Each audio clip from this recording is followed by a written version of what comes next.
ఓం అజ్ఞానతిమిరాంధస్య జ్ఞానాంజనశలాకయా చక్షురున్మిళితం येन తస్మై శ్రీగురవే నమః. నమో విష్ణుపాదాయ కృష్ణప్రేష్ఠాయ భూతలే శ్రీమతే భక్తివేదాంత స్వామిన్యితి నామినే. నమస్తే సారస్వతే దేవే గౌరవాణి ప్రచారిణే నిర్విశేష శూన్యవాది పాశ్చాత్యదేశతారిణే. జయ శ్రీకృష్ణ చైతన్య ప్రభు నిత్యానంద శ్రీ అద్వైత గదాధర శ్రీవాసాది గౌరభక్తవృంద. హరే కృష్ణ కృష్ణ కృష్ణ హరే హరే హరే రామ రామ రామ హరే హరే.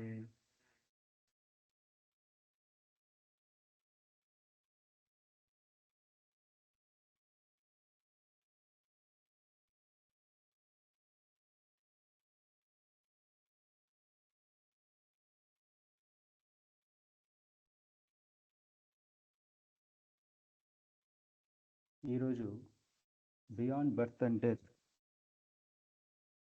జనన మరణాలకు అతీతంగా ప్రభుపాద్ బుక్లో మనం లాస్ట్ క్లాస్లో ఏమేమి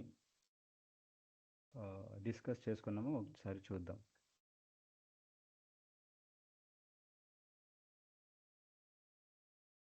so beyond birth and death, జనన మరణాలకు అతీతంగా మనం ఈ బుక్ 8th చాప్టర్ నుంచి ప్రభుపాద్ తీసుకొని ఈ బుక్ రాశారనమాట. సో 8th చాప్టర్లో మెయిన్ అర్జున ఏమడుగుతాడు కృష్ణకి, కృష్ణ ప్రయాణకాలే మనసాచలేన భక్త్యాయుక్తో యోగ బలేన చైవ.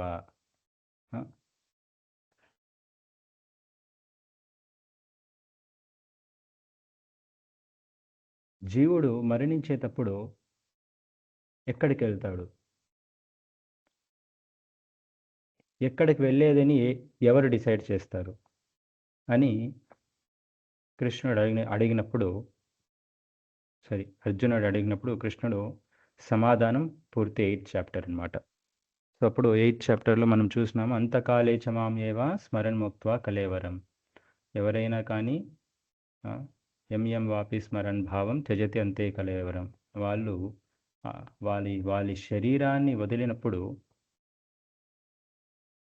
ఏమి స్మరిస్తారో దానికి అనుగుణంగా వాళ్ళు వెళ్తారనమాట. అంతకాలే సో వాళ్ళు ఏం స్మరిస్తారో అక్కడికి వెళ్ళచ్చు. ఫర్ ఎగ్జాంపుల్ వాళ్ళు ఏదైనా వేరే లోకానికి కానీ వేరే శరీరానికి వెళ్ళాలన్నా కానీ వాళ్ళు ఏది స్మరిస్తారో అక్కడికి వెళ్ళచ్చు అనమాట. సో నెక్స్ట్ శ్లోకాలు అంతకాలే చమామివ, ఆ అంతకాలంలో నన్ను స్మరిస్తే నా దగ్గరకు వస్తారు అని కృష్ణుడు చెప్తారు. సో తర్వాత ఇది భక్తులకు.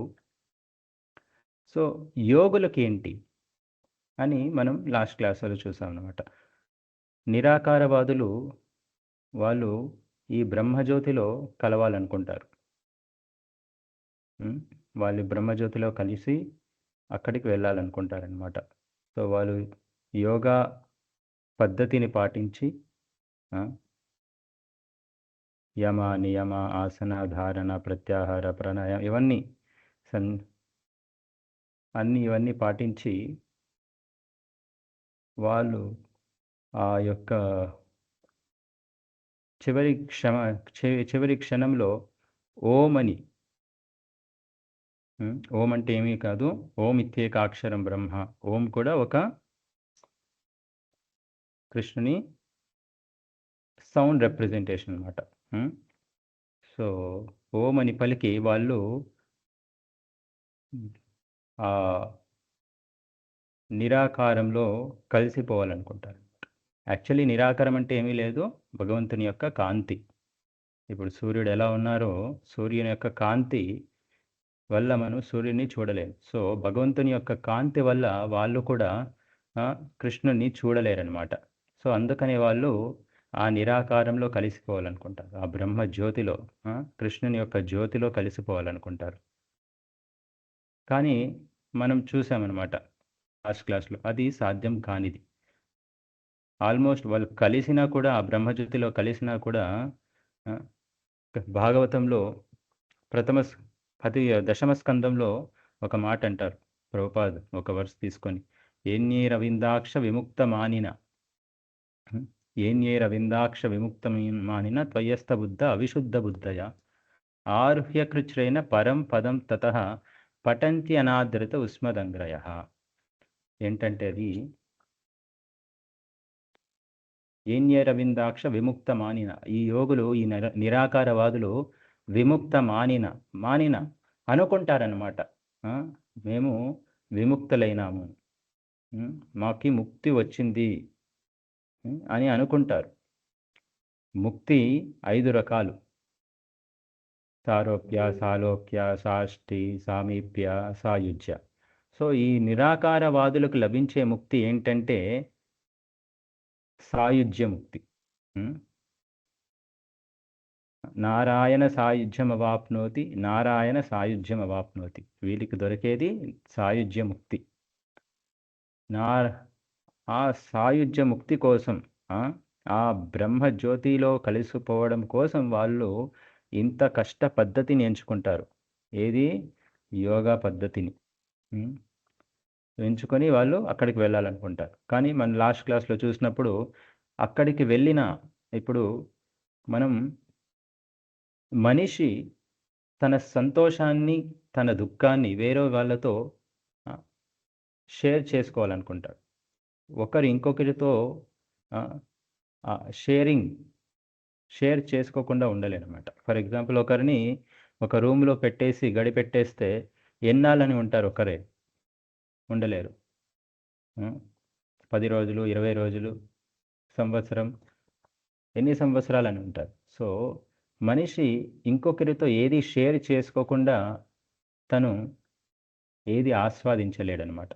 సో ఆ బ్రహ్మజ్యోతిలో వాళ్ళు ఒక్కరే అలా ఉండి ఏది చేయలేక మళ్ళీ పఠంతి అనాదృత యుష్మదంగ్రయ ఏన్యైరవిందాక్ష విముక్త మానిన.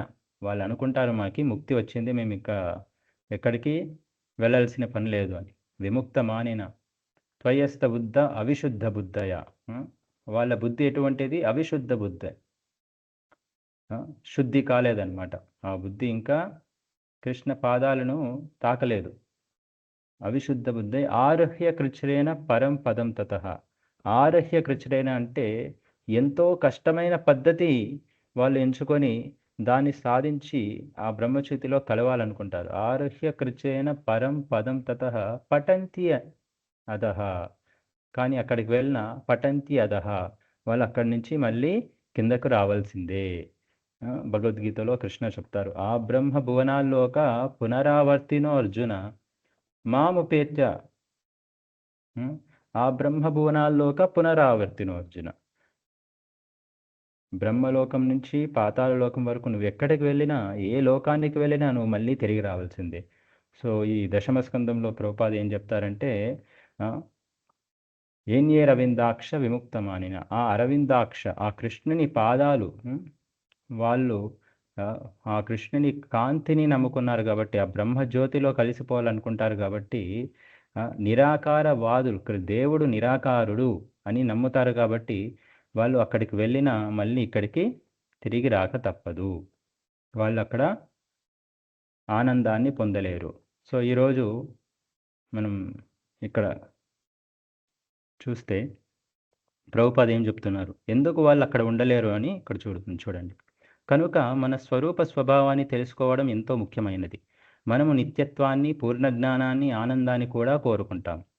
నిరాకార బ్రహ్మజ్యోతిలోనే ఒంటరిగా దీర్ఘకాలం వదిలిపెడితే మనకు ఆనందం ఉండదు. అందుకే మనము భౌతిక జగత్తుకు వచ్చి ఆనందాన్ని స్వీకరిస్తాము. కానీ కృష్ణ చైతన్యంలో నిజమైన ఆనందం లభిస్తుంది. భౌతిక జగత్తులో మైథున సుఖమే అత్యున్నతమైన సుఖముగా పరిగణించబడుతుంది. అది ఆధ్యాత్మిక జగత్తులోను మైథుక సుఖానికి, అంటే శ్రీకృష్ణుని సాంగత్య సుఖానికి వికృతి ప్రతిబింబం మాత్రమే. ఇక్కడ చూస్తే ఏం చెప్తున్నారంటే, ఎందుకు ఆ యోగులు అక్కడ ఉండలేరు ఆ బ్రహ్మజ్యోతిలో అంటే, అక్కడ వాళ్ళకి ఆనందం అనేది దొరకదు. ఆనందం అంటే ఎప్పుడు వస్తుందంటే, మనం ఇంకొకరితో షేర్ చేసుకుంటేనే వచ్చేది. అది బెస్ట్ వచ్చేసి దేవునితో, కృష్ణునితో షేర్ చేసుకున్నప్పుడు. కానీ అక్కడ బ్రహ్మజ్యోతి, ఆ కాంతి తప్పితే ఇంకా ఏది ఉండదు. సో ఆ కాంతిలో వాళ్ళు ఒక్కరే ఎన్నాళ్ళని ఉంటారు.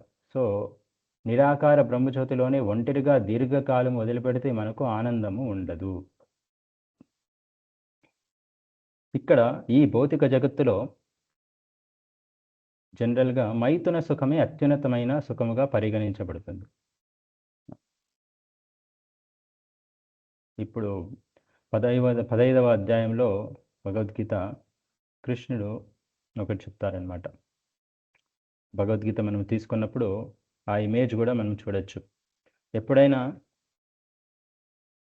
ఒక నది దగ్గరికి వెళ్ళామనుకోండి, నది ఒడ్డున ఒక చెట్టు ఉంటుంది.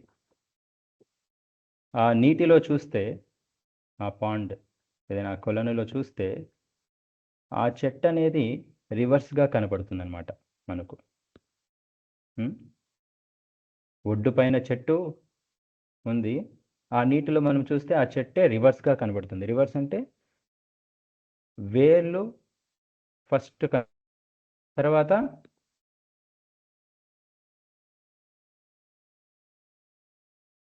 ఆ చెట్టు అనేది రివర్స్గా మనకు చూస్తాం అన్నమాట.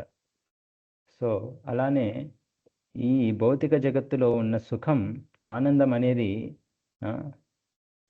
అక్కడ శ్రీకృష్ణుని ధామంలో ఉన్న సుఖానికి ప్రతిబింబమే ఈ సుఖం ఇక్కడ ఉండేది. కానీ ఇక్కడ భౌతిక జగత్తులో అత్యుత్తమమైన సుఖం ఏమని పరిగణిస్తారు? మైథున సుఖం.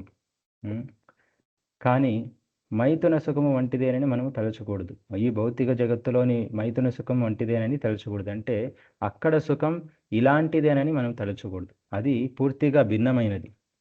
కానీ ఆధ్యాత్మిక జగత్తులో మైథున సుఖము లేకపోతే అది ఇక్కడ ప్రతిబింబించి ఉండేది కాదు. ఇక్కడ కేవలం వికృత ప్రతిబింబమే కనిపిస్తుంది. కానీ నిజమైన జీవితము ఆనందపూర్ణుడైన శ్రీకృష్ణునితోనే ఉన్నది. కనుక మరణ సమయంలో మనము కృష్ణలోకానికి చేరుకొని శ్రీకృష్ణునితో సాంగత్యము పొందేటట్లు ఇప్పుడు శిక్షను పొందడం ఉత్తమ విధానము. శ్రీకృష్ణుని గురించి, అతని ధామం గురించి బ్రహ్మ సంహితలో ఈ విధంగా వర్ణించబడింది. చింతామణి ప్రకర సద్మసు కల్పవృక్ష లక్షావృతేషు సురభీరవిపాలయంతం లక్ష్మీ సహస్ర శత సంభ్రమ సేవ్యమానం గోవిందమాది పురుషం తమహం భజామి. అంటే ఏంటి? చింతామణులచే నిర్మించబడి లక్షల కొలది కల్పవృక్షాలచే పరివృత్తమైన ధామములో సురభి గోవులను కాచేవాడు. చింతామణి అంటే అదే ఒక మణి. ఆ మణి తీసుకొని ఎక్కడైనా ఏదైనా టచ్ చేస్తే, వేరే దానికి ఏమైనా టచ్ చేస్తే అది కూడా గోల్డ్ అయిపోతుంది అనమాట, బంగారం అయిపోతుంది. అలాంటి మణితో నిర్మించబడినది ఎక్కడ? ఏది? భగవద్ధామం. అక్కడ ఉండే వృక్షాలు ఎలాంటివి? కల్పవృక్షాలు. కల్పవృక్షాలు అంటే నువ్వు ఏది కోరినా తక్షణం ఇచ్చేది. సురభి గోవులు కాచేవాడు. సురభి గోవులు కూడా అంటే నువ్వు ఎంత పాలు అడిగినా అంత ఇచ్చే, ఏది కోరినా అంత అవి ఇచ్చేవి అనమాట. సహస్ర శత సంఖ్యలో లక్ష్మీ గణముచే లేదా గోపికలచే ప్రతి ప్రపత్తులతో సదా సేవింపబడేవాడు అయిన ఆది పురుషుడు గోవిందుని నేను భజిస్తాను. ఇది కృష్ణలోక వర్ణనం. అక్కడ భగవంతులు అక్కడ భవంతులన్నీ, బిల్డింగ్స్ అని చింతామణితో నిర్మిస్తారనమాట. చింతామణి దేనిని స్పృశిస్తే అది వెంటనే బంగారముగా మారిపోతుంది. వృక్షాలు సమస్త కోరికలను ఈడేర్చే కల్పవృక్షాలు. ఎవరైనా దాని నుండి ఏది కోరితే దానిని పొందగలుగుతారు. ఈ ప్రపంచంలో మనము మామిడి చెట్ల నుండి మామిడి పండ్లను, యాపిల్ చెట్ల నుండి యాపిల్ పండ్లను మాత్రమే పొందుతాం. కానీ అక్కడ ఏ వృక్షమైనా ఏది కోరితే దానిని ప్రసాదిస్తుంది. అదేవిధంగా అక్కడ ఉన్న ఆవులు సురభి గోవులని పిలువబడతాయి. అవి అంతులేని మొత్తములో పాలను ఇస్తాయి. వేద వాజ్మయములో ఆధ్యాత్మిక లోకాలను గురించి ఈ వర్ణలు ఇవ్వబడినాయి. ఈ బ్రహ్మ సంహితలో భగవద్ధామము గురించి ఇలా చెప్పబడతారనమాట. చింతామణి ప్రకర సద్మసు కల్పవృక్ష. ఎలాంటి భగవద్ధామని? చింతామణి తో కట్టబడినది అది.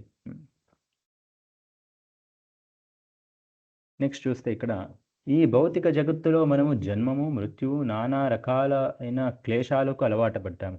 భౌతిక శాస్త్రజ్ఞులు ఇంద్రియ భోగానికి, వినాశనానికి ఎన్నింటినో కనిపెట్టారు. కానీ ముసలితనము, వ్యాధి, మరణానికి మాత్రం ఎటువంటి పరిష్కారాన్ని కనిపెట్టలేదు. మృత్యువును త్వరితగతిని కలిగించే వాటినే మనము తయారు చేయగలము, కానీ మృత్యువును ఆపే వాటిని కాదు. అయినా బుద్ధిమంతులు భౌతిక జగత్తులోని 4 రకాల దుఃఖాల గురించి పట్టించుకోక ఆధ్యాత్మిక లోకాలకు చేరడం గురించి అక్కరను కలిగి ఉంటారు. నిరంతర సమాధిమగ్నుడై ఉండేవాడు నిత్యయుక్తస్య యోగిన తన దృష్టిని దేని వైపుకు మళ్లించడు. అతడు సర్వదా సమాధిమగ్నుడే అయ్యుంటాడు. అతని మనస్సు అనన్యచేతా సతతం శ్రీకృష్ణుని తలంపులతోనే నిండి ఉంటుంది. సతతం అనేది ఎక్కడైనా ఏ సమయంలో అయినా అది సూచిస్తుంది. సో ఇక్కడ ప్రభుపాద ఏం చెప్తున్నారంటే ఈ పారాగ్రాఫ్లో, ఈ భౌతిక జగత్తులో మనం జన్మము, మృత్యువు, ఇలాంటి క్లేశాలకి అలవాటు పడ్డామన్నమాట. ఎవరైనా చెప్తారనమాట, నేను ఒకసారి ఒక బంధువుకి, మా ఇంటి వాళ్ళ బంధువుకి ఈ మాట చెప్పారు. ఈ భౌతిక జగత్ అనేది జననం, మరణం, మృత్యు, రోగం, ఇలాంటివన్నీ, వ్యాధి, జర, ముసలితనం, ఇవన్నీ వస్తుంటాయి. ఇలా మనం ఒక శరీరం నుంచి ఇంకో శరీరాన్ని మారి మళ్ళీ ఇవన్నీ అనుభవిస్తాము, ఈ కష్టాలన్నీ అని చెప్తుండగా వాళ్ళు అన్నారనమాట, ఇదే సంసారం అని. మనం ఇలానే ఉండాలి, ఇదే సంసారము. ఒక జన్మం అయిన తర్వాత ఇంకొక జన్మం, ఇంకో జన్మం అయిన తర్వాత ఇంకో జన్మం. సో వాళ్ళకి తెలియదు అనమాట, చాలా మందికి తెలీదు. ఈ జన్మ, మృత్యు, జర, వ్యాధి చక్రం నుంచి బయటికి రావచ్చు అనే దానిని తెలీదు. ఈ క్లేశాలకన్నీ వాళ్ళు అలవాటు పడినారనమాట. ఇదే సంసారం, ఇదే మనం చేయాల్సిన పనులు. ఈ జన్మ, మృత్యు, జర, వ్యాధి చక్రంలో ఉండడమే మనం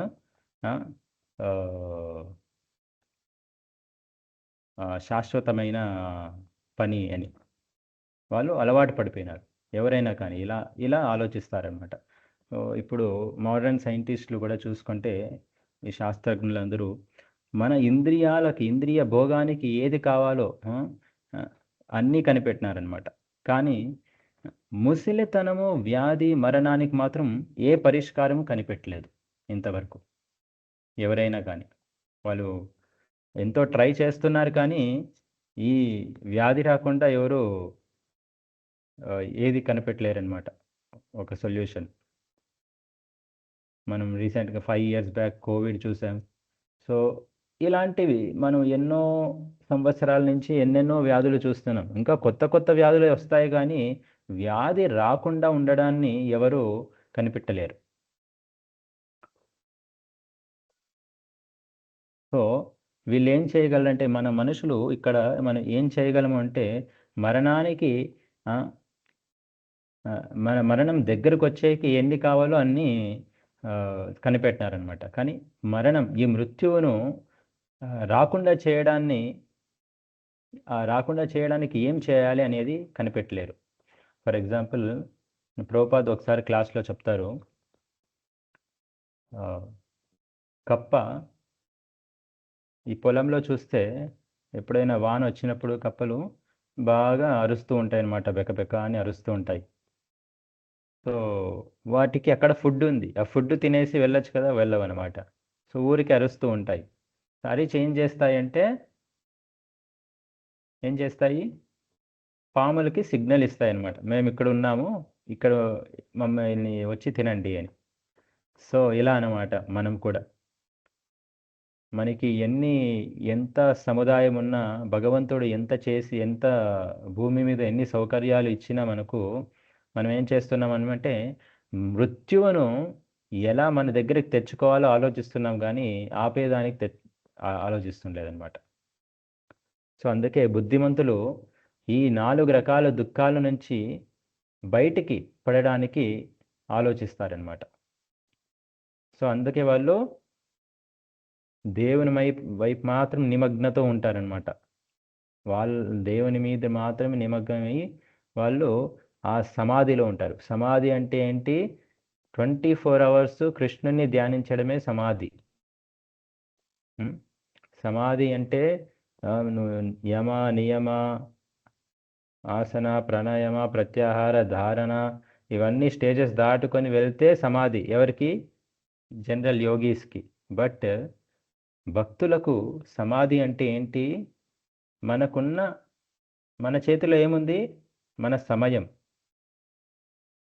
మన ఎనర్జీ, మన శక్తి, మన సమయం, ఆ, మనకున్న వస్తువులు దీన్నంతా దేవుని సేవలో పెట్టడమే, మనకున్న ఆలోచన, మనకున్న మైండ్, మన మనసు దేవుని మీద పెట్టడమే సమాధి. ఆ, మన మనస్సు అనన్యముగా, అందుకే భగవంతుడు అంటారు అనన్య చేత సతతం. ఉం? శ్రీకృష్ణుని తలంపులతోనే నిండి ఉంటుంది సతతం అనేది. ఎక్కడైనా ఏ సమయంలో అయినా, పొద్దున్నే 4 o'clock లేస్తే 4:30 నుంచి 7:30 వరకు నేను ఇక్కడ అని కాదు, సతతం. ఉం? అనన్య చేత సతతం. ఎప్పుడైనా కానీ, ఏ సమయంలోకైనా కానీ దేవుని గూర్చి ఆలోచించడం, స్మరిస్తుండడం, ఇది భక్తిని యొక్క లక్షణం. తర్వాత ఇక్కడ చూస్తే, నేను భారతదేశంలోని బృందావనంలో నివసించాను, ఇప్పుడు అమెరికాలో ఉంటున్నాను. కానీ ఇది ప్రభుపాద చెప్తున్నారు, కానీ దీని అర్థం నేను బృందావనానికి దూరంగా ఉన్నానని కానే కాదు. ఎందుకంటే నేను శ్రీకృష్ణుని సర్వదా తలిస్తే స్థితిగతులు ఎట్లా ఉన్నప్పటికీ బృందావనంలో ఉన్నట్లుగానే అవుతుంది. కృష్ణ చైతన్యం అంటే ఆధ్యాత్మిక లోకమైన గోలోక బృందావనంలో శ్రీకృష్ణునితో కలిసి ఎల్లప్పుడూ జీవించడమని, ఈ భౌతిక దేహాన్ని విడిచిపెట్టడానికి వేచి ఉండడమని అర్థం. స్మరతి నిత్యశః అంటే నిరంతర స్మరణమని భావం. శ్రీకృష్ణునే నిరంతరము స్మరించే వానికి ఆ దేవదేవుడు తస్యాహం సులభంగా అమ్ముడుపోతాడు. ఈ భక్తి యోగము ద్వారా తాను అతి సులభంగా అమ్ముడుపోతానని స్వయంగా శ్రీకృష్ణుడే అన్నాడు. ఇక్కడ ఏం చెప్తున్నారు ప్రభుపాద అంటే, నేను ముందు బృందావనంలో నివసించేవాడిని, ఇప్పుడు నేను అమెరికాలో ఉన్నాను, తర్వాత లండన్లో ఉంటాను. ఒక్కో చోట ఒక్కో సమయంలో ఒక్కో చోటు ఉన్నాను నేను. కానీ నేను ఎక్కడున్నా కానీ బృందావనానికి దూరంగా లేను. ఎందుకంటే నేను ఎప్పుడైతే శ్రీకృష్ణుని ధ్యానిస్తానో, ఎప్పుడైతే నేను శ్రీకృష్ణుని, ఎందుకంటే ఎప్పుడూ నేను శ్రీకృష్ణుని ధ్యానిస్తూనే ఉంటాను కాబట్టి నేను ఎప్పుడూ బృందావనంలోనే ఉన్నట్టుగా ఉంటాను చెప్తున్నారు ప్రభుపాద. సో స్మరతి నిత్యశః, నిరంతర స్మరణం. ఈ భౌతిక దేహాన్ని విడిచిపెట్టడానికి వేచి ఉండడం అని అర్థం. స్మరతి నిత్యశః అంటే నిరంతర స్మరణం, నిరంతరంగా దేవుణ్ణి, కృష్ణుని స్మరించడం. సో ఇలా స్మరించే వానికి, అనన్య చేత సతతం స్మరతి నిత్యశః, ఇలా నిత్య స్మరించే వాళ్ళకి ఏం జరుగుతుందంటే ఆ దేవదేవుడు తస్యాహం సులభంగా అమ్ముడుపోతారనమాట. ఎవరికైనా మీకు తెలిసే ఉంటుంది శ్రీకృష్ణుని తులాభారం. కృష్ణ బుక్లో ప్రభుపాద రాస్తారనమాట దీని గురించి. సత్యభామ శ్రీకృష్ణుని కొలవాలనుకుంటుంది అనమాట, వెయిట్ చేయాలనుకుంటుంది. సత్యభామ దగ్గర ఉన్న ఎన్నో నగలు, డబ్బు అంతా తెచ్చి ఒక తులం మీద కృష్ణుని సమానంగా వెంచి కృష్ణుని నేను కొనాలనుకుంటుంది. కానీ అక్కడ ఏం జరుగుతుంది, ఎంత డబ్బు పెట్టినా, ఎంత బంగారం పెట్టినా, ఎన్ని నగలు పెట్టినా అక్కడ కృష్ణుడు మాత్రం తన ఆ వెయిట్కి, కృష్ణుని యొక్క వెయిట్కి అవన్నీ సరితూగలేదనమాట. సో అప్పుడు ఏం జరుగుతుంది, రుక్మిణీదేవి వచ్చి భక్తి శ్రద్ధలతో ఒక తులసి పెడుతుంది. ఆ తులసి యొక్క భక్తికి, ఆ రుక్మిణి యొక్క భక్తికి కృష్ణుడు ఇమీడియట్గా తులం అనేది చేంజ్ అవుతుందన్నమాట. సో ఇక్కడ కూడా అదే చెప్తారు, తస్యాహం సులభ పార్థ. ఎవరైతే నిరంతర స్మరణ చేస్తారో నా గురించి, తస్యాహం సులభ పార్థ, వాళ్ళకి ఈజీగా నేను అమ్ముడుపోతాను, సులభంగా అమ్ముడుపోతానని కృష్ణుడే చెప్తున్నారు. సో ఇప్పుడు కృష్ణుడే ఇలా అన్నప్పుడు, అటువంటిప్పుడు మనం వేరొక పద్ధతిని ఎందుకు స్వీకరించాలి, ఇది క్వశ్చన్. అందుకే ఆచార్యులు అంటారు, ప్రభుపాదులు, మీరు నిరంతర స్మరణ చేయండి. ఏమని? హరే కృష్ణ కృష్ణ కృష్ణ హరే హరే, హరే రామ రామ రామ హరే హరే. నిరంతరంగా స్మరణ చేస్తూ ఉండండి. 24 గంటలు. ఎందుకు 24 గంటలు? మనకు ఆచార్యులు 16 మాలలు ఇచ్చారనమాట. సో ఒకసారి అంటారు, ఎందుకు 16 మాలలు? 64 మాలలు చేయండి. సో వీలైతే 24 hours చేయాలి. సతతం కీర్తయంతో మాం యతంతశ్చ దృఢవ్రత. సతతం ఎల్లప్పుడూ మనం దేవుణ్ణి ధ్యానిస్తూ ఉండాలి. దీనికి ఎటువంటి నియమ నిబంధనలు లేవు. కొందరు అనుకుంటారు దేవుని ధ్యానించాలంటే పొద్దున్నే ఒక 1 అవర్ ధ్యానిస్తే చాలు. ఈ పనులు దేవుని ధ్యానించేవి ఇలాంటి పనులు ఓన్లీ పొద్దున మాత్రం చేయాలి. కాదు, కాదు. కానీ ఇక్కడ కృష్ణుడు ఏం చెప్తున్నారు? కృష్ణుడు భగవద్గీతలో ఏం చెప్తున్నారంటే సతతం కీర్తయంతం. పొద్దున కాదు, మధ్యాహ్నం కాదు, రాత్రి కాదు, ఎప్పుడు సతతం ఎల్లప్పుడూ నన్ను ధ్యానిస్తూ ఉండు. అదే అర్జునుడికి కూడా చెప్పింది. తస్మాత్ సర్వేషు కాలేషు మాం అనుస్మరేధ్యచ. మనం అనుకుంటాము దేవుణ్ణి ఎప్పుడు ధ్యానిస్తూ ఉంటే నా పనులు ఎలా సాగుతాయి? కాదు. ఇక్కడ ఏం చెప్తున్నారు మళ్ళీ అర్జునుడికి? తస్మాత్ సర్వేషు కాలేషు మాం అనుస్మరేధ్యచ. ఎలాంటి సమయంలో అయినా కానీ నన్ను ధ్యానిస్తూ ఉండు. ఎల్లవేళలా నన్ను ధ్యానిస్తూ ఉండు. ధ్యానిస్తూ మా మనుస్మర, నన్ను స్మరిస్తూ యుద్ధచ, నువ్వు యుద్ధం చెయ్యి. మనకి ఏమి ఇన్స్ట్రక్షన్ నుంచి తీసుకోవాల్సింది అంటే మనం ఏం పని చేస్తున్నా కానీ మన మనసు ఎక్కడ ఉండాలి అంటే కృష్ణుని యొక్క పాదాల మీద, కృష్ణుని మీద. తస్యాహం సులభ పార్థ. ఎప్పుడైతే మనం అనన్య చేతా సతతం యోమాం స్మరతి నిత్యసహ, మనం ఎప్పుడైతే నిరంతరంగా స్మరిస్తూ ఉంటామో మనకి తస్యాహం సులభ పార్థ, ఈజీగా సులభంగా మనం దేవుణ్ణి చేరుకోగలం. అదే ధ్యాన యోగులు, అష్టాంగ యోగులు చూసుకుంటే వాళ్ళ పద్ధతి వేరే. ఎవరు లేని చోటు వెళ్ళాలి, అడవిలో వెళ్ళాలి, దేనికి భయపడకుండా ఒంటరిగా కూర్చొని పద్మాసనంలో కూర్చొని కళ్ళు హాఫ్ క్లోజ్ అయి ఉండాలి, పూర్తిగా కూడా క్లోజ్ ఉండకూడదు. హాఫ్ మాత్రమే క్లోజ్ అయ్యింది, హాఫ్ ఓపెన్ చేసి టిప్ ఆఫ్ ద నోస్, నువ్వు ముక్కు యొక్క సూటిగా ఇక్కడ ధ్యానిస్తూ, అంటే చూస్తూ, అక్కడ కాన్సన్ట్రేషన్ చేస్తూ నువ్వు దేవుణ్ణి ధ్యానిస్తూ ఉండాలి. అలా ఎన్నిసార్లు చేయాలి? ఎంతసేపు చేయాలి? అది బ్రహ్మ సంహితలో చెప్పారనమాట. పంతాస్తు కోటి శతవత్సర సంప్రగమ్యం. పంతాస్తు కోటి శతవత్సర సంప్రగమ్యం. ఎన్నో కోట్ల సంవత్సరాలు అలా చేసినా కూడా దేవుణ్ణి ధ్యానించడం చాలా కష్టం, దేవుని పట్టుకోవడం చాలా కష్టం. కానీ ఇక్కడ మనకి కృష్ణుడే డైరెక్ట్గా భగవద్గీతలో ఏం చెప్తున్నారు? ఇక్కడ తస్యాహం సులభ పార్థ. ఎప్పుడు నువ్వు స్మరణ చేస్తూ ఉండు, నా స్మరణ చేస్తూ ఉండు చాలు. ఆ స్మరణ చేయడం ఎలా? సింప్లీ మనం ఏం చేయాలి? హరే కృష్ణ కృష్ణ కృష్ణ హరే హరే, హరే రామ రామ రామ హరే హరే. మనం ఏం పని చేస్తున్నా కానీ, ఎక్కడున్నా కానీ ఈ ఒక్క మంత్రం మన మనసులో మనం ధ్యానిస్తూ ఉంటే, మనం చెప్తూ ఉంటే దేవుణ్ణి 24 గంటలు స్మరించినట్టు. మళ్ళీ ప్రభుపాద ఏం చెప్తారు? దీనికి ఎటువంటి నియమ నిబంధనలు లేవు. దీనికి మనం రోడ్డు మీద, సొరంగ మార్గాల్లో, ఇంట్లో లేదా ఆఫీస్లో ఎక్కడ ఉన్నా జపించవచ్చు. దీనికి పన్ను కట్టవలసిన పని లేదు, ఏది ఖర్చు లేదు. మరి ఎందుకు దీన్ని చేపట్టకూడదు అని ప్రభుపాదట. సో ఇది ఈ యొక్క అధ్యాయం, సెకండ్ చాప్టర్. సో నెక్స్ట్ అధ్యాయంలో చూస్తే ఈ యొక్క అధ్యాయం యొక్క హెడ్డింగ్ టైటిల్ వచ్చేసి భౌతిక లోకాల నుండి విముక్తి. భౌతిక లోకాల నుండి విముక్తి. ప్రభుపాద ఏమంటారు? భౌతిక లోకాలంటే ఏవి? మనం ఉండే ఈ లోకాలు. ఇక్కడి నుంచి విముక్తి ఎలా?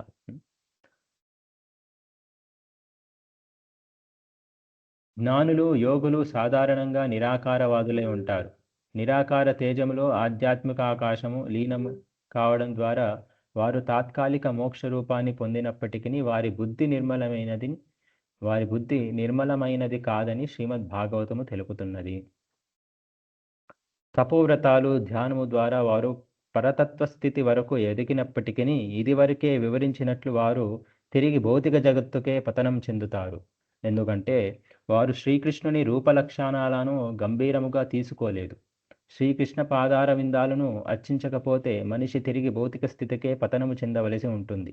నేను నిత్య దాసుడును, దయచేసి నన్ను నీ సేవలో నియోగించవలసింది అనేది మంచి స్వభావం. శ్రీకృష్ణుడు అజితుడు, అంటే ఎవరి చేతును జయింపబడినవాడు. ఎవరు భగవంతుని జయింపలేరు కదా. కానీ ఈ స్వభావం కలిగిన వాడు భగవంతుని సులభంగా జయించగలను అని శ్రీమద్ భాగవతము చెబుతున్నది. భగవంతుని కొలత కొరిచే వ్యక్త ప్రయత్నాన్ని విడమని కూడా శ్రీమద్ భాగవతము ఉపదేశిస్తుంది. మనం అంతరిక్షము యొక్క హద్దులనే కొలవలేము. ఇక భగవంతుని గురించి చెప్పేదేముంది? శ్రీకృష్ణుని పొడవు వెడల్పులను మనిషి అల్పజ్ఞానంతో కొలత వేయడం అసాధ్యం.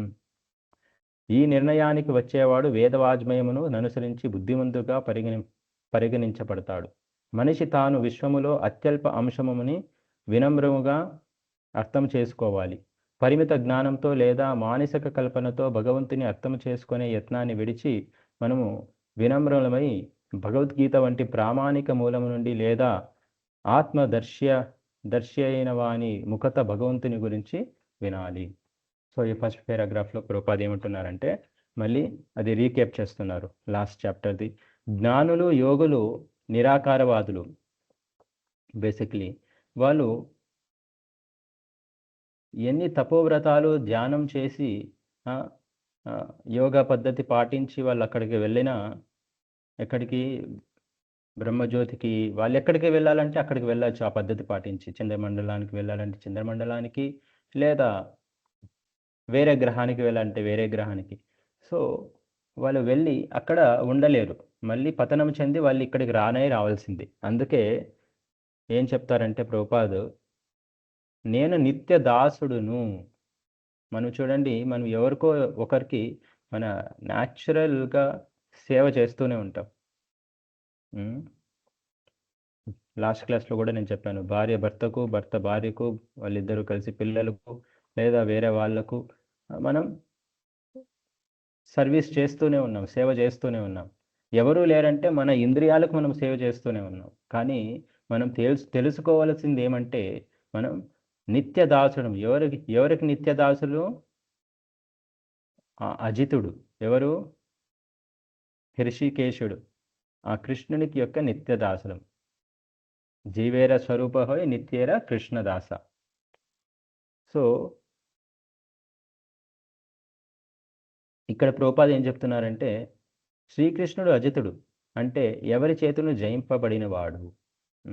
కృష్ణుని ఎవరు జయించలేరు, ఆయన అజితుడు, అసమోర్ధ్వ. ఆయనకి ఈక్వల్గా కూడా ఎవరు లేరు, ఆయన తర్వాత కూడా ఎవరు లేరు అన్నమాట. సో ఇక్కడ మనం భూమి మీద చూస్తే ప్రభుపాదుడు ఒక ఉదాహరణ ఇస్తారనమాట, ఒక స్టోరీ చెప్తారు. ఒక 3 అడుగులు కలిగిన బావి, 3 అడుగులు కలిగిన బావి, చాలా చిన్న బావి. ఆ బావిలో ఒక కప్ప నివసించేది అనమాట. ఒక కప్ప నివసించేది. సడన్గా ఒకసారి వర్షం వచ్చి, వరదలు వచ్చి, సముద్రంలో ఉన్న ఒక కప్ప దారి తప్పి ఇక్కడికి వస్తుందన్నమాట. ఈ బావిలో పడుతుంది. సో ఈ బావిలో పడినప్పుడు, ఈ 3 అడుగులు ఉండే బావిలో పడినప్పుడు ఇంకొక కప్ప అడుగుతుందన్నమాట, నువ్వు ఎక్కడి నుంచి వచ్చావు, ఎవరు నువ్వు అని అడుగుతుంది. అప్పుడు ఆ కప్ప చెప్తుంది, నేను ఇండియన్ ఓషన్ అనే మహాసాగరం నుంచి నేను ఇక్కడికి వచ్చాను. అప్పుడు ఈ కప్ప అడుగుతుందన్నమాట, ఓ అది ఎంత పెద్దది? ఈ భూమి, ఇది నా బావి 3 అడుగులు, అది ఎంత పెద్దది? మేబీ దీనికి 2 ఉంటుందా, లేదా దీనికి 10 ఉంటుందా అని ఇండియన్ ఓషన్ సముద్రాన్ని ఆ బావితో కంపేర్ చేయాలనుకుంటుంది, కొలవాలనుకుంటుంది. ఇంత ఉంటుందా, నెక్స్ట్ దీనికి డబల్ ఉంటుందా, దీనికి 5 రెట్లు ఉంటుందా, దీనికి 10 రెట్లు ఉంటుందా? సో 3 అడుగులు ఉండే బావి ఎంత ఉంటుంది మనకి తెలుసు. 3 అడుగులు ఉండే బావితో ఇండియన్ ఓషన్ని, ఆ సముద్రాన్ని కొలవాలనుకోవడం అది ఫూలిష్నెస్, కొలవలేదు. సో అలానే ప్రభుపాద చెప్తారు, మనం కూడా మన మిడిమిడి జ్ఞానంతో, మనకున్న చిన్ని జ్ఞానాలతో దేవుని ఆధ్యాత్మ లోకాలని కొలవాలనుకోవడం అల్పజ్ఞానం అంటారనమాట. ఫూలిష్నెస్ అది.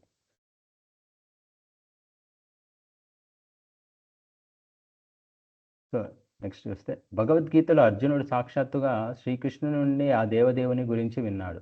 సో ఇంకొకటి ఇక్కడ లాస్ట్ పారాగ్రాఫ్లో ఏం చెప్తారంటే, సో మనం ఇలా దేవుని అర్థం చేసుకోవాలంటే మన పరిమిత జ్ఞానంతో ఎప్పుడూ దేవుణ్ణి అర్థం చేసుకోలేం, భగవంతుని అర్థం చేసుకోలేం. సో అది ఎలా పాసిబుల్ అంటే, ఆ భగవంతుని ఎవరు చూశారో వాళ్ళ నుంచి మనం తెలుసుకోగలం. ఎవరు? ఆయన గురువు. సో భగవద్గీతలో అర్జునుడు సాక్షాత్తుగా శ్రీకృష్ణుని నుండే ఆ దేవదేవుని గురించి విన్నాడు. ఈ రకంగా అతడు వినమ్రమైన శ్రవణము ద్వారా భగవంతుని అర్థం చేసుకోవడానికి సూత్రము నెలకొల్పాడు. అర్జునుని ముఖత లేదా అతని ప్రామాణిక ప్రతినైతి అయిన గురుదేవుని నుండి భగవద్గీత వినడమే మన అసలైన స్థితి. దానిని వినిన తరువాత సంప్రాప్తమైన జ్ఞానాన్ని నిత్య జీవనంలో అభ్యాసం చేయాలి. దేవా, నీవు అజితుడు, కానీ ఈ శ్రవణ పద్ధతి ద్వారా నీవు జయింపబడతావు అని ఒక భక్తుడు ప్రార్థించాడు. భగవంతుడు జయింపబడిన వాడే అయినా మానసిక కల్పనను విడిచి ప్రామాణిక మూలము నుండి శ్రవణము చేసే భక్తునిచే జయింపబడతాడు. సో మనం భగవద్గీతను తెలుసుకోవాలంటే, లేదా ఆ ఆధ్యాత్మిక ప్రపంచాన్ని లేదా భగవంతుని తెలుసుకోవాలంటే శ్రీకృష్ణుడు అర్జునునికి చెప్పాడు. అర్జునుని ద్వారా కిందకు వచ్చిన వాళ్ళ గురుదేవుడి నుంచి మనం తెలుసుకోవచ్చు.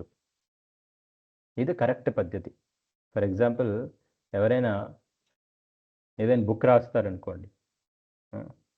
సో ఆ బుక్ రాసిన అతనికి దాని గురించి క్షుణ్ణంగా తెలిసి ఉంటుంది. ఆ రాసినతను వేరే వాళ్ళకి చెప్పినప్పుడు వాళ్ళ నుంచి వచ్చే జ్ఞానంతో మనం ఆ బుక్ని చదివితే ఆ బుక్లో యాక్చువల్గా ఏం చెప్పారనేది మనం తెలుసుకోవచ్చు. అదే మన పరిమిత జ్ఞానంతో మనం తెలుసుకోవాలంటే ఎప్పుడూ అది సాధ్యం కాదు. సో బ్రహ్మ సంహిత అనుసరించి జ్ఞాన సముపార్జనకు 2 పద్ధతులు ఉన్నాయి. అవే ఆరోహణ పద్ధతి, అవరోహణ పద్ధతి. ఆరోహణ పద్ధతిలో మనిషి స్వయంగా పొందిన జ్ఞానము ద్వారా ఉన్నతిని పొందుతాడు. ఏ ప్రామాణికులను కానీ గ్రంథాలను కానీ నేను పట్టించుకోను. తత్వము ధ్యానము ద్వారా నేను స్వయంగా జ్ఞానాన్ని పొందుతాను. ఈ ప్రకారంగా నేను భగవంతుని అర్థం చేసుకుంటాను అనే పద్ధతిలో అతడు తలుస్తాడు. ఇదే పద్ధతి ఆరోహణ పద్ధతి. 2 పద్ధతులు ఉన్నాయి మనం జ్ఞానం తెలుసుకోవాలంటే బ్రహ్మ సంహిత ద్వారా. ఏది బ్రహ్మ సంహితలో చెప్పినట్లు 2 పద్ధతులు. ఎవరైనా కానీ ఈ పద్ధతుల్లోనే వెళ్తారు. 1 అవరోహణ పద్ధతి, 2 ఆరోహణ పద్ధతి. ఆరోహణ పద్ధతి అంటే నాకు ఎవరు ఏ గ్రంథాలు నాకు అవసరం లేదు. నా ఇంద్రియాల ద్వారా నేను జ్ఞానం సేకరిస్తాను. నేనే స్వయంగా జ్ఞానాన్ని పొందుతాను. నాకెవరూ అవసరం లేదు ఈ అర్థం చేసుకోవడానికి. సో ఇది అసెండింగ్ ఆర్డర్ అంటారు ఇంగ్లీష్లో. ఇక ఇంకొక పద్ధతి అయిన అవరోహణ విధానంలో ఉన్నతుల ద్వారా జ్ఞానం సముపార్జనము జరుగుతుంది. మనిషి ఆరోహణ పద్ధతిని చేపట్టి వాయువేగ మనోవేగాలతో కోట్ల కొలది సంవత్సరాలు ప్రయాణించినా ఏదీ తెలియకుండానే ఉండిపోతాడని బ్రహ్మ సంహిత తెలిపింది. అతనికి అసలు విషయం పట్టు దొరకనిది అచింత్యమైనదిగానే మిగిలిపోతుంది. కానీ ఆ విషయం భగవద్గీతలో అనన్యచేతాః అని చక్కగా చెప్పబడింది. పంతాస్తు కోటి శతవత్సర సంప్రగమ్యో వాయోరథాపి మనసో మునిపుంగవాన. మునిపుంగువులో వాయోరథాపి మనసో, వాయు వేగంతో కానీ లేదా వాయోరథాపి మనసు వేగంతో కానీ. మనసు వేగం ఎలాంటిది? ఇప్పుడు వాయు వేగం ఎలాంటిది? ఇక్కడి నుంచి వాయువు ఎలా వెళ్ళాలంటే ఇక్కడి నుంచి బెంగళూరు నుంచి హైదరాబాద్కి వెళ్ళడం వాయువుకి అసాధ్యమైనది ఏమి కాదు. ఒక కొద్ది సమయంలో వెళ్ళిపోతుంది. అదే మనసు వెళ్ళాలంటే నువ్వు ఊరికి కళ్ళు మూసుకొని నేను ఇక్కడ హైదరాబాద్ అని తెలుసుకుంటే నేను అక్కడ ఉంటానన్నమాట. అది మనసు వేగం.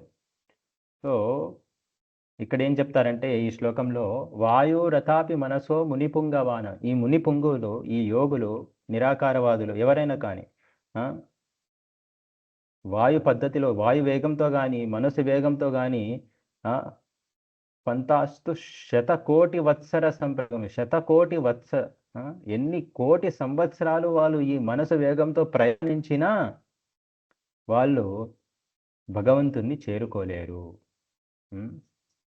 ఏది తెలియకుండానే ఉండిపోతారనమాట. శరణాగతితో భక్తియోగ పథము నుండి వైదొలగక అనన్యముగా తననే ధ్యానించమని శ్రీకృష్ణుడు అన్నాడు. అనన్య చేతా సతతం. ఆ దేవదేవుని ఈ విధానంగా అర్చించేవానికి అతడు తస్యాహం సులభ, నేను సులభంగా లభ్యుడైనై ఉంటాను. ఇది పద్ధతి. మనిషి శ్రీకృష్ణుని కొరకు 24 గంటలు పనిచేస్తే దేవదేవుడు అతనిని మరువడు. ఈ రకంగా శరణాగతుడై అతడు భగవంతుని దృష్టిని ఆకర్షిస్తాడు. మా గురుదేవులైన శ్రీల భక్తి సిద్ధాంత సరస్వతి ఠాకూర్లు కూడా, ప్రభుపాద్ యొక్క గురువు గారు భక్తి సిద్ధాంత సరస్వతి ఠాకూర్లు ఇలా అన్నారనమాట. భగవంతుని చూడడానికి ప్రయత్నించకండి. మీరు భగవంతుని చూడాలనుకున్నారు కనుక అతడు సేవకునిలాగా మీ ముందు వచ్చి నిలబడాలా? నేను ఇప్పుడు భగవంతుని చూడాలంటే ఆయన వచ్చి నీకు ముందు నిలబడాలా? మనం ఆర్డర్ వేయకూడదు ఎప్పుడు. ఇది శరణాగత విధానమే కాదు. నేను దేవుని చూడాలి, సో దేవుడు వచ్చి నా ముందర ప్రత్యక్షం కావాలి. మనం ఎలా ఉండాలంటే మన ప్రేమ సేవలతోని అతనిని మనం ఆకర్షించాలి. ఇలా భక్తి సిద్ధాంత సరస్వతి మహారాజ్ అంటారనమాట. సో మనం ఎప్పుడు దేవుణ్ణి చూడడానికి ప్రయత్నించకూడదు. దేవునికి ఆర్డర్ వేయకూడదు, నేను నిన్ను చూడాలి, వచ్చి నిలబడు. మన ప్రేమ సేవలతో దేవుడు ఆటోమేటిక్గా ఆకర్షితుడై వస్తారనమాట, మనం ఎప్పుడు సేవ చేస్తుంటే దేవునికి. సో శ్రీకృష్ణుని దరిచేరే పద్ధతిని మానవాళికి శ్రీ చైతన్య మహాప్రభు ప్రసాదించారు. ఆయన తొలి శిష్యుడైన శ్రీల రూపగోస్వామి దానిని అర్థం చేసుకున్నారు. రూపగోస్వామి మహమ్మదీయ ప్రభుత్వంలో మంత్రిగా కొలువుండేవారు. కానీ ఆయన తన పదవికి రాజీనామా ఇచ్చి శ్రీ చైతన్యుని శిష్యునిగా అయ్యారు. ఆయన తొలిసారి మహాప్రభువును చూడడానికి వెళ్ళినప్పుడు ఈ క్రింది శ్లోకాన్ని ఉచ్చరిస్తూ శరణాగతులయ్యారు. సో ఇక్కడ ప్రభుపాదులు రూపగోస్వామి గురించి చెప్తున్నారన్నమాట. ఎవరు రూపగోస్వామి అంటే శ్రీ సంప్రదాయంలో 12 మంది ఆల్వార్స్ ఉన్నట్లు మన బ్రహ్మమధ్వ గౌడీయ సంప్రదాయంలో మనకు కూడా గోస్వాములు ఉన్నారన్నమాట, ఆచార్యులు. సో వీళ్ళలో మొదటి వ్యక్తి రూపగోస్వాములు. ఎవరు ఈ రూపగోస్వామి అంటే, ఈ రూపగోస్వామి కూడా కర్ణాటక స్టేట్కి సంబంధించిన వాళ్ళు. కర్ణాటక నుంచి వాళ్ళు బెంగాల్కి వెళ్ళి, అప్పుడు 500 years బ్యాక్ అనమాట, బెంగాల్కి వెళ్ళి అక్కడ నవాబ్, ఆ ముస్లిం కింగ్ వాళ్ళ దగ్గర ఆయన మినిస్టర్గా పనిచేసేవాడు అనమాట. ఎందుకంటే ఆయన చాలా ఇంటెలిజెంట్ వ్యక్తి. సో ఆటోమేటిక్గా వీళ్ళు వాళ్ళకు అవసరం కాబట్టి మినిస్టర్గా అపాయింట్ చేసి వాళ్ళు వాళ్ళ రాజ్యంలో పెట్టుకున్నారు. సో ఆయన మంత్రిగా ఉన్నప్పుడు శ్రీ చైతన్య మహాప్రభు గురించి విని ఆ పదవికి రాజీనామా ఇచ్చి చైతన్య మహాప్రభువుల శిష్యుగా ఆయన అయ్యారనమాట. సో ఒకసారి వాళ్ళు కాశీలో చైతన్య మహాప్రభుని చూసినప్పుడు ఇలా వాళ్ళకి ప్రే చేస్తారనమాట. నమో మహావదన్యాయ కృష్ణ ప్రేమ ప్రదాయతే కృష్ణాయ కృష్ణ చైతన్య నామ్నే గోరత్విషే నమః. ఏ అవతారము కన్నను చివరకు స్వయంగా శ్రీకృష్ణుని కన్నను పరమోదారులైనట్టి శ్రీకృష్ణ చైతన్యులకు నా వందనములు. ఇంతవరకు ఎవ్వరూ ఇవ్వనట్టి విశుద్ధ కృష్ణ ప్రేమను మీరు విరివిగా పంచుతున్నారు. సో ఏమంటున్నారంటే ఇక్కడ నమో మహావదన్యాయ కృష్ణ ప్రేమ ప్రదాయతే, మహావదాన్యాయ మీరు పరమోదారులైనట్టి మీరు. ఎందుకంటే ఎవ్వరూ ఈ కృష్ణ ప్రేమ అనేది అంత ఫ్రీగా ఎవరు ఇవ్వలేదు. చైతన్య మహాప్రభు ఒక్కరే ఈ నామం హరే కృష్ణ మంత్రం అనేది అన్ని చిన్న చిన్న గ్రామాల నుండి ఎక్కడికైనా మొత్తం ప్రపంచం విస్తరింపజేయాలి అని ఆయన చైతన్య మహాప్రభు ఈ మంత్రాన్ని ఇచ్చారనమాట. ఈ కృష్ణ ప్రేమను విరివిగా పంచుతున్నారు. రూపగోస్వామి శ్రీ చైతన్య మహాప్రభువును పరమోదారులు, దాతృత్వం కలవారు అని సంబోధించారు. ఎందుకంటే శ్రీ చైతన్యులు అన్నిటికన్నాను పరమ విలువైన దానిని అంటే భగవత్ ప్రేమను అతి చవకగా పంచుతున్నారు. మనందరకు కావలసింది శ్రీకృష్ణుడే. అతనిని పొందాలనే మనము ఆతృత పడుతున్నాం. శ్రీకృష్ణ భగవానుడు పరమ ఆకర్షణీయుడు, పరమ సుందరుడు, పరమ ఐశ్వర్యవంతుడు, పరమ శక్తిమంతుడు, పరమ జ్ఞానవంతుడు. అటువంటి విషయానికే మనము ఆరాటపడుతున్నాము. సో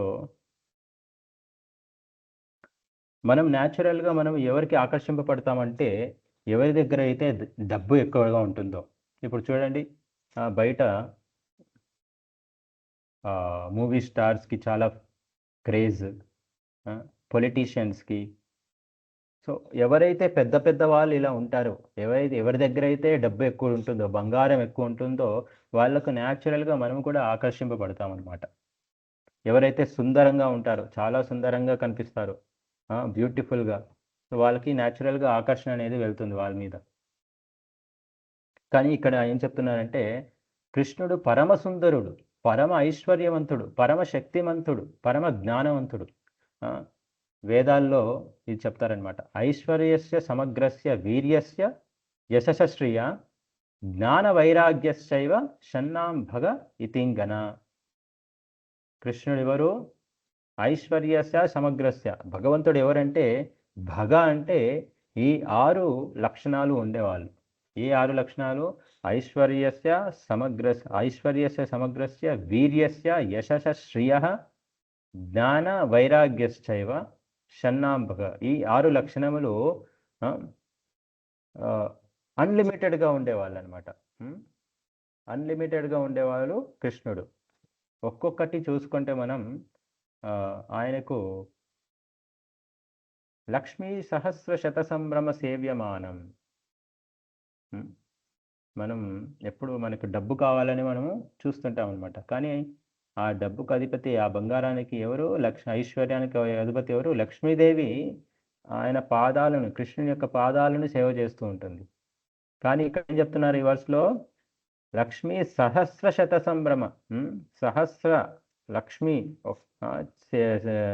లక్ష్మీలు సేవ చేస్తూ ఉంటారనమాట కృష్ణునికి. ఆయన ఇక్కడ భూమి మీదకి వచ్చినప్పుడు చూసామన్నమాట. కృష్ణ బుక్లో కూడా మనం చూస్తాం. ఆయన ద్వారకలో ఉన్నప్పుడు ఎంతమందిని పెళ్ళాడారు? ఆయన 16,108 మంది ఆయనకు భార్యలు. పెళ్లి చేసుకోవడం అంటే ఓకే నేను కూడా పెళ్లి చేసుకుంటాను అనుకోవచ్చు. కానీ ఆయన ఒక్కొక్కరికి ఒక్కొక్క ప్యాలెస్ సపరేట్గా పెళ్లి చేసుకొని ఆయన విడిచిపెట్టలేదు. ఒక్కొక్కరికి ఒక్కొక్క ప్యాలెస్. మళ్ళీ అందరితో అందరితో ఒకే ఉండడం, అలా ఎక్స్పాండ్ అయ్యారు ఆయన. సో ఆయనకంటే సుందరుడు, ఆయనకంటే ఐశ్వర్యవంతుడు, ఆయనకంటే శక్తిమంతుడు. మనకందరకు గోవర్ధన లీల తెలిసి ఉంది. 7 సంవత్సరాలు ఉన్నప్పుడు కృష్ణునికి ఆయన చిటికిన వేలతో గోవర్ధన గిరి, 48-50 కిలోమీటర్లు ఉన్న సర్కంఫరెన్స్తో ఉన్న గోవర్ధన గిరి ఆయన ఎడమ చేతి చిటికిన వేలుతో ఎత్తాడనమాట. పరమ శక్తివంతుడు, పరమ జ్ఞానవంతుడు. ఈ భగవద్గీత లాంటి జ్ఞానాన్ని మనకు ఇచ్చిన వాళ్ళు. మళ్ళీ వైరాగ్యం, పరమ వైరాగ్యం ఉన్నంటి వాడు. ఎందుకు వైరాగ్యం? అంతమంది గోపికలు వాళ్ళ భర్తలను వదిలేసి రాత్రిపూట అడవికి వచ్చి శ్రీకృష్ణునితో ఉండడం అంటే అది మామూలు మనిషికి చూస్తే ఎవరైనా ఒక అమ్మాయి వాళ్ళ భర్తని వదిలిపెట్టి రాత్రిపూట నీ దగ్గరికి వచ్చిందంటే నువ్వు ఏం చేస్తావో నీకు తెలుసు. కానీ ఇక్కడ కృష్ణుడు అంతమంది గోపికలు ఒకేసారి ఆ రాత్రిపూట కృష్ణుని చూద్దామని వచ్చిన ఆయన వాళ్ళ ఆ పాస్ట్ టైంలో ఉంటుందన్నమాట. వాళ్ళ యొక్క కృష్ణుడు నా సొంతం, కృష్ణుడు నాకే సొంతం, కృష్ణుడు నాకే సొంతం, నా మాటే వింటారు అన్న చిన్న అహంభావం చూసి ఆయన ఇమీడియట్గా అక్కడ వెళ్ళిపోతాడనమాట. సో ఆయన యొక్క వైరాగ్యం, అంత వైరాగ్యం కలిసిన వాడు ఎవరు లేరు. ఒకసారి భీష్మదేవుడు అంటారు, భీష్మాచార్యులు ఆ, బ్రహ్మచర్యానికి ప్రతీతి. ఆయనే అంటారనమాట, నేను నా ఆ, మొత్తం జీవితం అంతా బ్రహ్మచర్యం చేసినా కానీ మీరు ఎవరైనా ఆ, ఆ, ఆడవాళ్ళని అంటే ఎవరైనా చూస్తే నేను ఎక్కడైనా ఆ, విరమించుకుంటాను, కానీ ఇక్కడ శ్రీకృష్ణుడు చూస్తే బృందావనంలో ఉన్నప్పుడు అంతమంది గోపికలు వచ్చిన ఆయన దగ్గరకు ఆయన ఇమీడియట్గా మాయమైపోయాడు. సో ఆయన కంటే ఆ, వైరాగ్యం కలిగిన వాడు ఇంకెవరూ లేరు. ఉం? పరమ ఐశ్వర్యవంతుడు, పరమ సుందరుడు, పరమ శక్తిమంతుడు, పరమ జ్ఞానవంతుడు, పరమ వైరాగ్యం కలిగిన వాడు.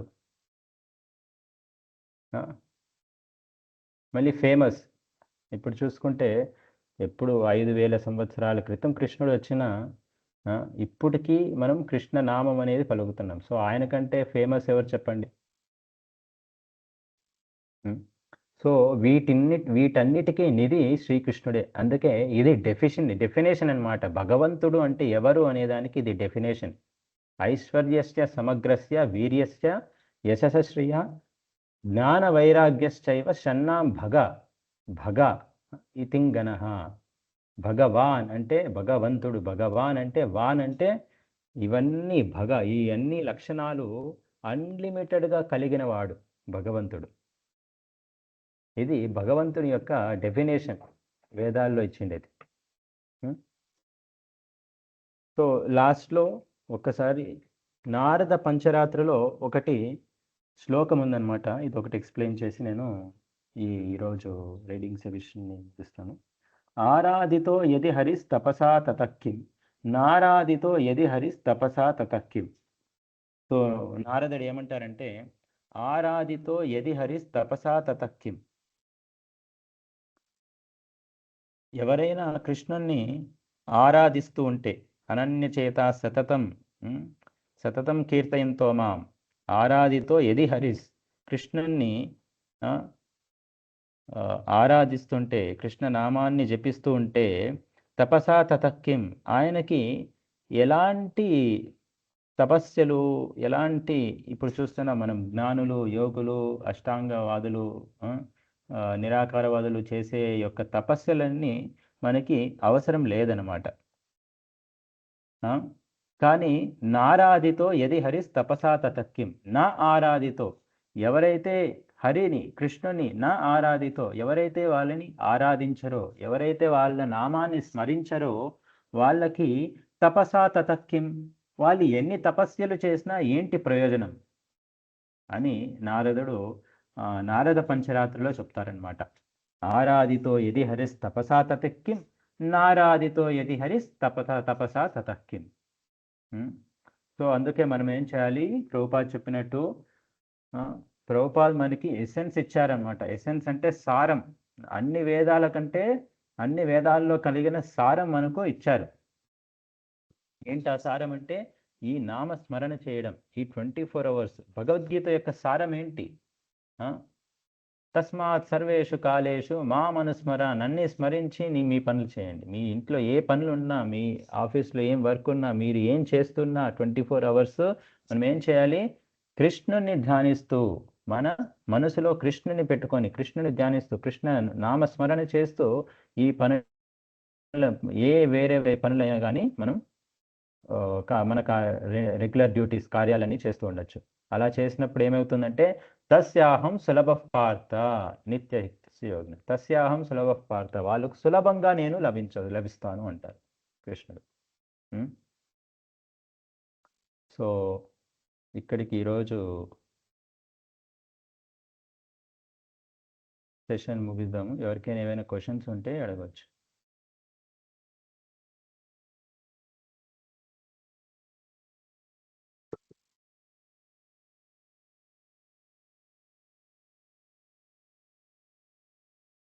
హరే కృష్ణ.